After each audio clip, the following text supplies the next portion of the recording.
start creating higher quality content, and ultimately start seeing more and more traction from each of those articles that you do write.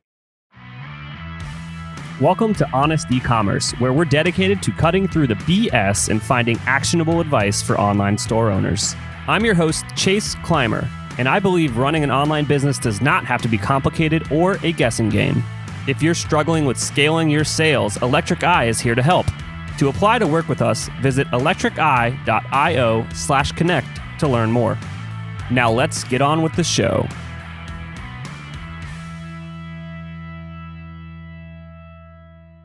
Welcome back to another episode of Honest E-Commerce. I am your host, Chase Clymer, and today I am joined by Pat Ahern. Pat is coming to me from outside of Denver, Colorado, correct? Yeah, just actually right in the heart of Denver, Colorado. But thanks for having me, Chase. Oh, absolutely. So Pat is a partner over at Junto Digital. We met a few weeks back at a conference for agency owners, and he had a lot of awesome information to share about content. So I'm really excited about this episode. If you've listened to me in the past on this, I always talk about all of the brands that are finding success in e-commerce that we work with over at Electric Eye. They have like content creation baked into the strategy of their brand, and they're seeing huge successes about it. So hopefully Pat can share some cool stuff with us. So with that being said, Pat, tell us a bit about Junto and kind of what you were doing before, and like kind of what was your journey up to now being a partner? Yeah, absolutely. So I joke that I'm basically a failed entrepreneur in every venture that I've worked on, and Junto has so far gone really well. So been a nice little change of pace here. But long and short of it, my business partner and I met at a previous agency. I would say the agency was a little bit more established, a little bit more set in their ways. They had been around for about 10 years at that time. So for the two of us, we were constantly just looking for ways that we could drive more value to our customers, constantly looking for ways that we could improve quality of services and really just continue to grow the team. At the time being, I think, like 23 years old, very understandably, they were really skeptical about a lot of our suggestions. And we're, I would say, a little bit more adamant about keeping things the way they were. So at that point, my business partner and I think, had worked at a combined 5 or 6 different agencies. So we really started looking at it and said, hey, we really want to try this out on our own. The biggest thing we said in particular is we're very firm believers that the freelance economy is coming and it's here to stay. So for us, we decided to build Junto on the premise that people don't necessarily need to be sitting elbow to elbow in order to get things done together. So what we built up over the past, 3.5 years is a global team of 33 people as of today, based all around the world. So, a handful of people in our local Denver office, people that are on the East Coast of the United States. Our lead developer is an expat who lives over in Thailand. And really team members from all other parts of the world as well. That's amazing. And you guys are you're focusing now on content marketing and really how to use that to effectively drive traffic and authority and in the end, sales. Absolutely. Absolutely. The biggest thing we say is blogging can be a really powerful way to grow your business as long as there's strategic intent behind all those blog articles. So what we really pride ourselves on is being a data-driven content marketing agency that ultimately helps businesses to succeed by helping them to identify what sort of topics should they be writing about based on search intent and previous consumer search history.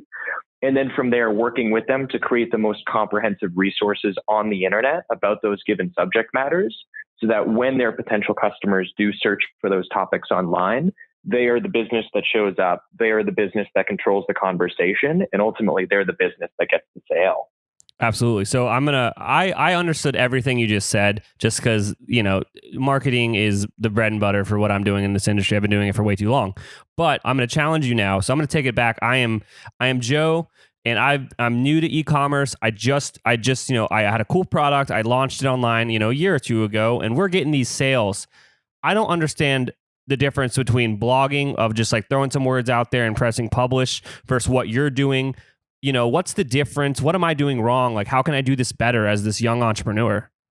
Absolutely. It's a great question, and definitely something we hear a lot. So one of the things we do say, blogging kind of just blindly can lead you really kind of taking a shotgun type approach, I would say. There's certainly a lot of merit to throwing a lot of spaghetti against the wall and seeing what sticks. But ultimately, every blog article that you're writing is expensive. If you're writing it yourself, you're probably looking at half a dozen hours of time that are going to go into that article. If you're working with a content agency or you're working with freelance writers, ultimately that cost is transitioned in the form of just how much physical revenue do you have to put into each article. So our whole approach with content is to focus on the end of the spectrum where we produce less content, but ensure that each of those articles that we do produce are extremely comprehensive and ultimately have what it takes to rank at the top of Google, so that when your most likely customers are searching for those topics that they have a proven search history for. So in other words, topics that might be getting searched a few hundred or a few thousand times a month by your target customer, we ultimately gain the ability to steal all of your competitors' traffic. And ultimately, through looking at data, can ensure that we're getting the most ROI possible out of every article that we write. Awesome. So what you're saying, in short, that blogging is an SEO play? Yeah, I would say definitely to a very large degree. The big thing that we try and find the right balance of is ensuring that we're focusing on SEO while also ensuring that we're focusing on sales. So for us, we like to divide up our blogging strategies to focus on topics that have a really high search volume, will be very attainable for us to rank for over time. And then from there, as we start getting more and more traffic through those proven topics with proven search history, we can get further down the sales funnel and ultimately start looking at what are the types of questions that people ask during sales conversations that we can create a really comprehensive piece of content about. But when we ultimately combine these two forces of ensuring that we're showing up in search for those educational topics that consumers are looking for, as well as the sales type topics that consumers are asking about when they're hopping on the phone with your salesperson, or the questions that they're asking when they're sitting there at the shopping cart checkout section, ready to pull the trigger. Ultimately ensuring that both of those come together to ultimately drive sales to your business. Awesome. So how do I do this myself? I'm a young entrepreneur and I don't have the budget to hire someone as amazing as Junto. So what are some of the tactics that I can employ within my strategy to give it that effort that's better than just, that spaghetti against the wall? Absolutely. So I am going to give a little shameless plug here. So I think it was last summer, maybe 2 summers ago, our team started getting that question all the time. And what we did is we put together what we call our content marketing playbook, which outlines exactly what we do for every business that we work with to scale their business and ultimately build a successful content marketing machine for their business. We put that all into one comprehensive guide called our content marketing playbook. So what I'll do, I'll send you the link after this. And if you want, you can add it to the show notes. But otherwise, people can access that playbook by going to junto.digital/content-marketing-playbook. And really, that'll give the entire step-by-step walkthrough of what we look at there. But delving into some of the core elements that we'll take a look at in terms of building out these successful content strategies, really the first step that we'll take is we'll start by identifying, who are your direct competitors that you self-identify? So that might be the people that are, you're basically going head to head with for a very similar type of product. From there, we'll expand it a little bit and we'll ask you to describe your business in maybe 2 to 3 words. We'll search online for who are the other businesses that are maybe competing with you on a search perspective that hadn't crossed your mind before, that ultimately are stealing a lot of the potential search traffic that you could be getting for your own brand's self-description. What we'll do is we'll take a list of all those different websites that come up. We'll start by analyzing where are those sites currently seeing value from an organic traffic and a content marketing perspective. My personal preference is we use a tool called SEMrush. There's a dozen different tools out there. Ahrefs is another popular one that you can do this exact same research with. So what we'll do is we'll start by looking at each of these individual competitors. We'll plug them into any of these SEO analysis tools, and we'll take a look at what pages on their site are driving the most ROI for their business. We'll really look at it from 2 primary perspectives.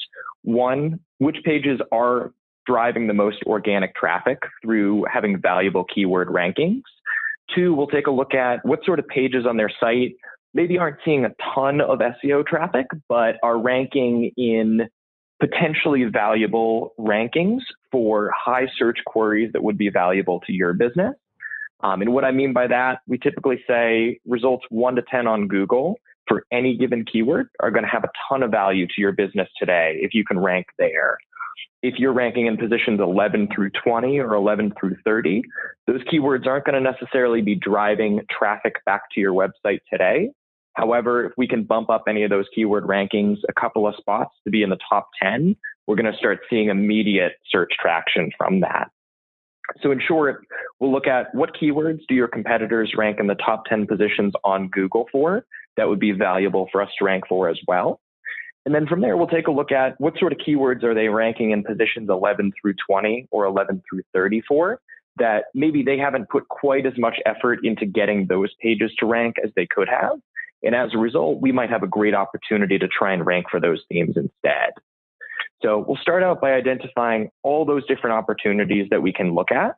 From there, we'll look at each of those pages one by one and ultimately identify how likely would we be to outrank our competitors for that given topic.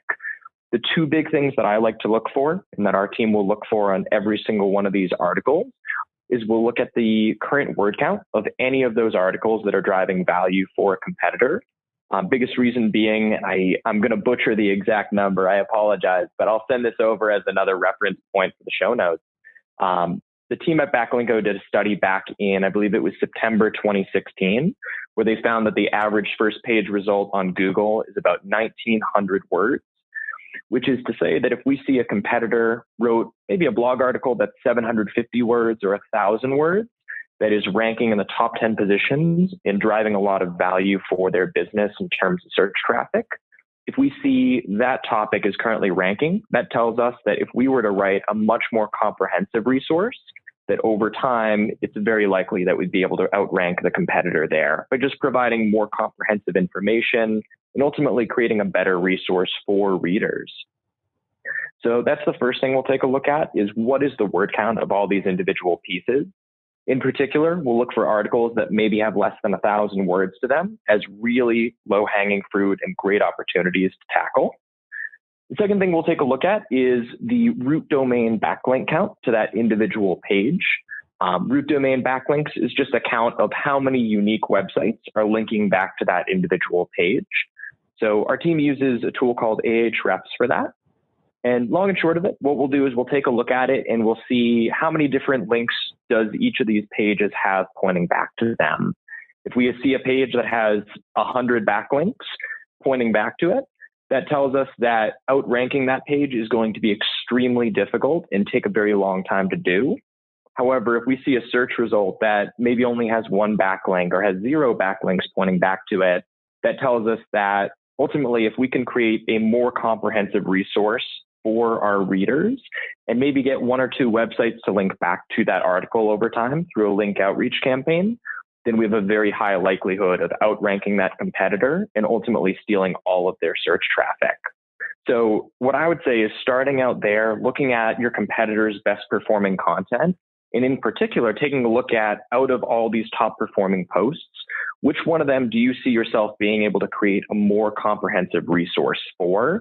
Prioritizing those topics first, and you'll have some immediate keyword ranking wins as soon as you start blogging about some of these topics. That was actually a very well worded explanation on just the basics of how SEO works in general. That's amazing. All right, so I've got some. I kind of want you to bust some myths, maybe. Honest e-commerce. Let's tell the truth here. Absolutely. My competitor's got a 700 word article. I slap up a 2,000 word article. Overnight, I'm going to be better, right? Oh man, I get that question way too often. So that is one of the big things I always preface SEO with is ultimately ranking and search does take time. And that timeline can vary depending on how competitive topics are. But a really good expectation to have as you're going through writing any of these topics really is expect that it's going to take about 3 to 6 months to start to see traction on these posts. For more competitive search themes, those might take 9 or even 12 months to start to see traction. And what I'll even do, I can even reference another article in here where we basically broke down how does search traffic evolve over time. And then Ahrefs, I'll even share this as a show notes link as well, did a study where they looked at how long does it take the average post to rank. So Chase, I'll send that over your way as well, just so everyone can reference that. But a really good rule of thumb is expect that it's going to take at least 3 to 6 months to see any sort of traction out of new articles that you write. The nice thing about it, though, is if you can see some immediate traction on even 1 or 2 of those blog articles that you write, you can get in position 1 for a keyword that gets 1,000 searches a month. That's going to generate about 300 high quality website visitors to your website every single month. And as you get more and more content to do the same, ultimately that growth is going to continue exponentially over time. Support for today's podcast comes from our friends at Simplr, a new way to staff 24/7 sales and customer service on your e-commerce store. It works with your existing email and chat platforms, so setup is quick and easy. Simplr's network of on-demand, US-based Simplr specialists are standing by to answer your customers' most common questions. Set it up for free today and then turn it on or off depending on your customer volume. You only pay $2.25 for every resolution. There are no hidden fees, contracts, or minimums. Close more sales with Simplr by staffing your email and live chat around the clock with Simplr specialists. Start your free 7-day trial at simplr.ai/honest. That's simplr.ai/honest. And then, so kind of just going back to the topic of SEO being a long-term play, even with just doing 1 or 2 articles, that's not going to cut it at all. I know that Google favors websites that are constantly producing articles or content, is essentially keeping their website updated. That tells Google that, hey, these people care. They're constantly updating stuff. Newer, fresher content is probably better than this other stuff that's older. Absolutely. Yeah, I think it was either 2012 or 2013. Google rolled out a massive algorithm update that they called their caffeine update. And exactly as you said, ultimately that update was focused on really rewarding sites that are constantly updating their website. I think, along the lines of SEO myths, because Google loves fresh content. I think one of the big points that's really important to clarify for the listeners, though, is one of the big SEO misunderstandings is that Google only cares about brand new content. And the best way to get kind of on Google's good list is to just pump out a new blog article every week. That approach certainly does work. But for those that do want to focus more on quality than quantity, another really great trick that you can use to stay on Google's good list with that fresh content element is to just revisit older posts on your site, and maybe once a year or twice a year, just refresh the content that's there. See if there are any opportunities to expand on previous points based on new information in your industry. B, ensuring that any data is updated with more relevant and more accurate information for your readers. And really anything along those lines, highlighting any sort of industry trends, but ultimately making these sort of updates to existing pieces of content, especially content that's already performing extremely well for you, can be another really great way to stay on Google's positive side from a content update perspective. Thank you so much for that. So I got another loaded question, I guess, is what it's going to be. So this is something I get quite often. I'm sure you do as well. I've heard X platform is better for SEO, or I've heard that you can do X, Y, and Z plugin to rank better, or, there's this checklist of 12 things to do and you're automatically going to shoot up in the results. All these things around technical SEO. How much weight do you give that versus just content and the quality of the content? Absolutely. No, another great question there. So I'm probably a little biased here because a lot of the sites that I've worked with over time have been, I would say, smaller to medium-sized businesses. So for me, most of the sites I'm working with are doing, I would say, less than probably $20 million a year in revenue. So for smaller sites, what we've seen work the best over time is really to place first priority on creating really informative content for your website. And then from there, getting really high quality websites to link back to that content. The whole technical SEO piece is extremely important. My view is that technical SEO really carries the most weight when you've taken care of the content quality and the link side of things. But when we're breaking down SEO, we always break it down into 3 different categories. I think I made up at least this third word, and we'll see about the other 2. But We break it down into relevancy, authority, and crawlability. Crawlability being the one that I'm pretty sure is a made-up word, but long and short of it, relevancy is just all about making it easy for Google to understand your website and making sure that if you basically are selling products in industry X, ensuring that the content on your site is related to industry X as well. Authority being, are you getting high quality websites to link back to you that are telling Google that you're a reputable website that should be ranking within your industry? And then crawlability being the third piece that really just brings everything together. So if you have all sorts of little bugs on your website or you have a slow website load speed, it's going to make it a lot harder for Google to analyze your site. It's going to provide a negative user experience. And ultimately, it's going to take away from the great quality content that you are writing.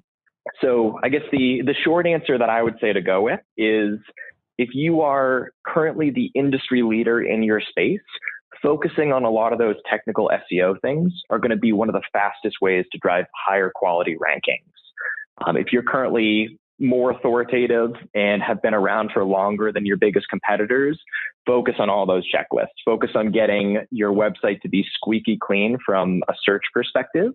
Our team personally uses a tool called SEMrush again. So we use SEMrush's site audit tool as a really good starting point for handling a lot of those technical elements. For those who are a little bit newer to SEO, I'd highly recommend even just sign up for a trial of that, run a site audit and see how your site really stands, and really focus on fixing some of the most pressing errors that they do highlight in there. You start out by doing that, I would say you'll get about 70 to 80% of the way there from a technical SEO standpoint.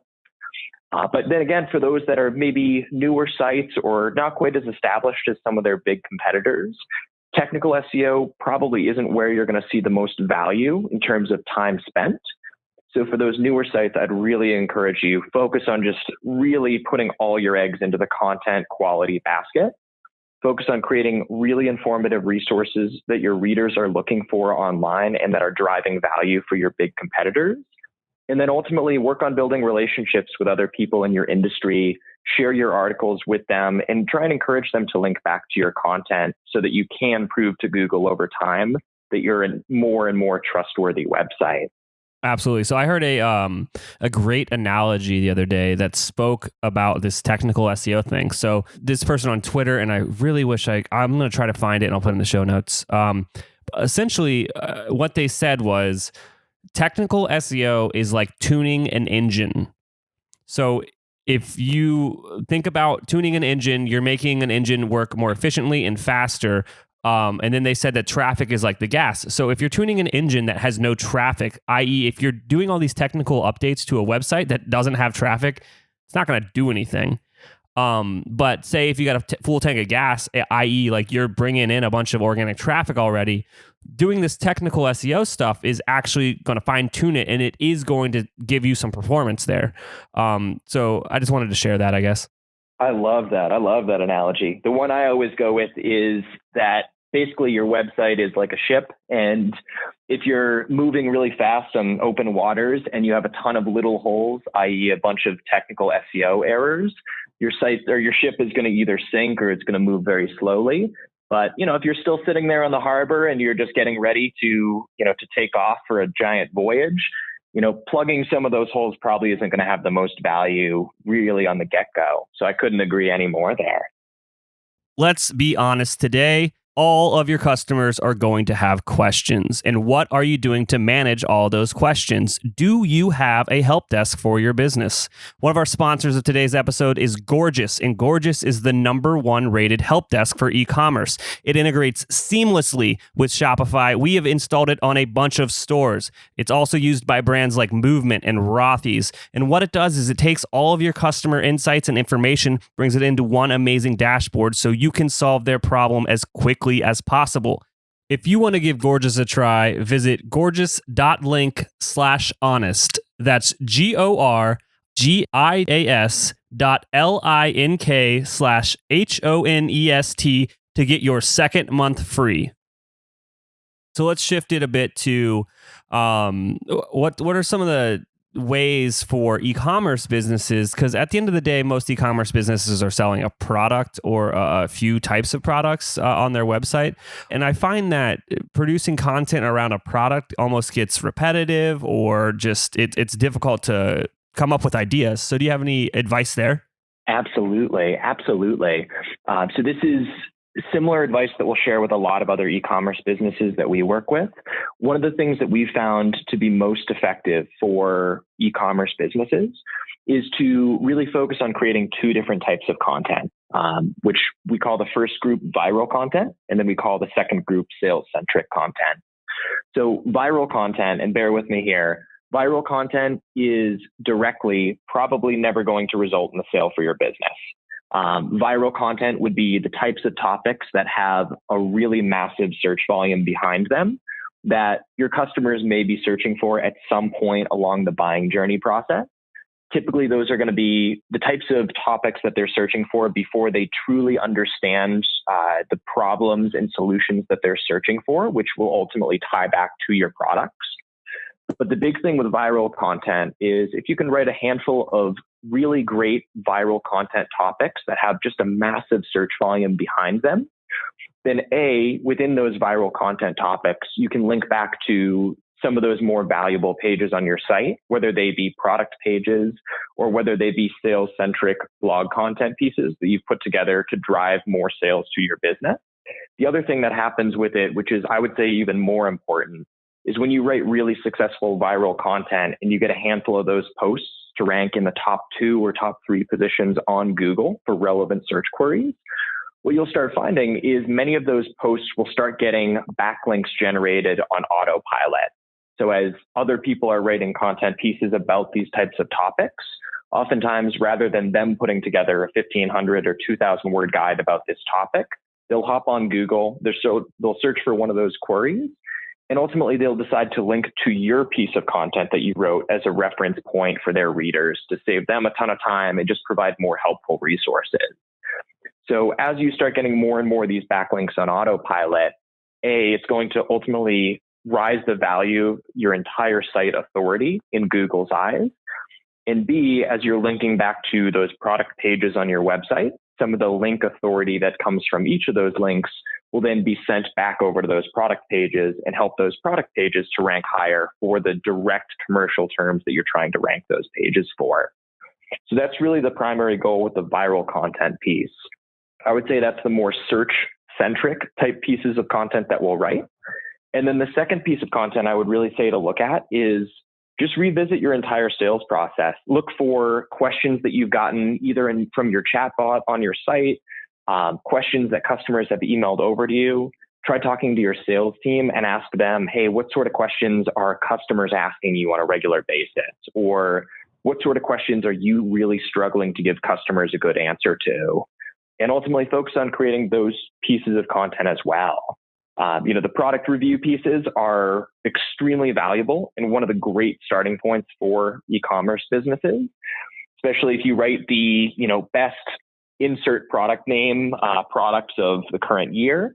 But once you've kind of exhausted some of those topics, searching for a little bit more education-centric topics that customers are not necessarily looking for when they're ready to purchase are really the things that are going to help you to see those immediate rankings and help you to drive more authority back to those product pages so that those product pages do start ranking for more valuable queries over time. That's all amazing advice. I just want to say that I was listening, by the way, but I downloaded your content marketing playbook here, and I'm going to give you a huge shout out on this. It's free. I got it in 2 seconds. I just gave them some information. Obviously, you're going to get probably added to an email list, but who cares? Because this is a 15-page thing it's chocked full of awesome information here. This is some really high quality content that you're giving out for free about how to do this stuff on your own. So I'm definitely going to link to this in the show notes, but it's very, very well done. Well, Chase, I appreciate that. We put it together because we realized over time we're not going to be the right fit to help out every single business that comes our way.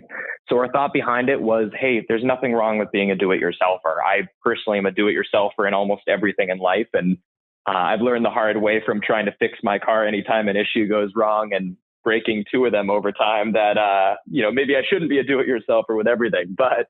But no, I love do-it-yourselfers, and I try to take that approach in a lot of ways. So the whole idea behind the content marketing playbook was if someone wants to learn how to do content marketing, if they want to learn how to do SEO, let's make it as easy as possible to share those resources with them so that they can succeed and just do kick-ass work on their own.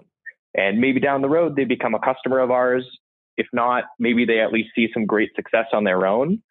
But either way, the goal is hopefully just to help out some people who really just want to help bring their business to the next level.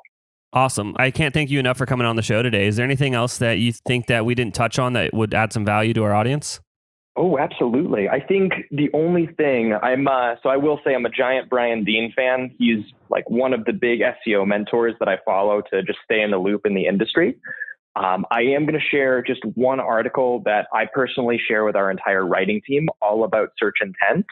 So Chase, I couldn't recommend this highly enough to the entire audience out there. Basically just delves into a lot of the facets that go into creating a really helpful piece of content for your audience. I'm a very firm believer that even if you follow a lot of these methodologies and kind of put SEO on the back burner, you're still going to see a ton of value and you're still going to help out a ton of your readers. So search intent is becoming, and I won't go too deep down this rabbit hole, I promise, but search intent is becoming a really essential part of SEO, more so than it ever has been. Google's been rolling out a ton of algorithmic updates really over the past couple of years, all involving the evolution of search intent. So without going too deep down that rabbit hole, I'll share one article from Brian Dean that'll explain the whole concept way better than I ever could in words. But aside from that, I think only other thing I would say is just get out there and start publishing content. The first couple articles you write are probably going to be garbage. The next couple articles are going to be a little bit better.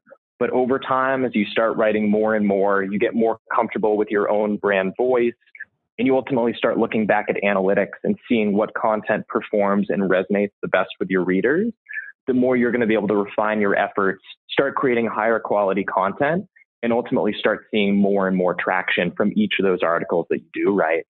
I audibly laughed, and I'm hopefully going to edit it out of this episode when you said the first 3 articles are going to be garbage. But here's the thing. It's absolutely true. It's that 0 to 1, it's that binary effect. You weren't doing it. Now you are doing it. That's such a big movement in business and just getting it started, getting it going. I'm always about just get it going. You fail fast and learn from it. Absolutely. Couldn't agree any more there. Awesome. Pat, seriously, thank you so much for coming on the show today. The show notes are going to be chock full of all the stuff that we talked about today. If people want to get a hold of you, they want to learn more about Junto, or, they want to book you for another podcast where they can chat about this stuff, how do they get a hold of you? Yeah, absolutely. So the best way to get in touch with me is to just reach out pat@junto.digital. So that's PAT@JUNTO.digital. But yeah, I would love to get in touch with everyone. We always offer free consultation calls. As I said, we're not always going to be the right partner to help every business grow. But one of the things that I love most about my job is getting to talk to different business owners and different marketers, hear a little about what sort of roadblocks are they running into, helping them brainstorm what's going to be the right option for them. And whether they take the do-it-yourself approach, whether they work with us or whether they work with another agency. Honestly, I just love being able to hop on the phone with people and be able to share some of the things that we've learned over the years. Perfect. You have a great day. Hey, you too, Chase. Thank you for taking the time. I cannot thank our guests enough for coming on the show and sharing their journey and knowledge with us today. We've got a lot to think about and potentially add into our businesses. Links and more information will be available in the show notes as well. If anything in this podcast resonated with you and your business, feel free to reach out and learn more at electriceye.io/connect. Also, make sure you subscribe and leave an amazing review. Thank you.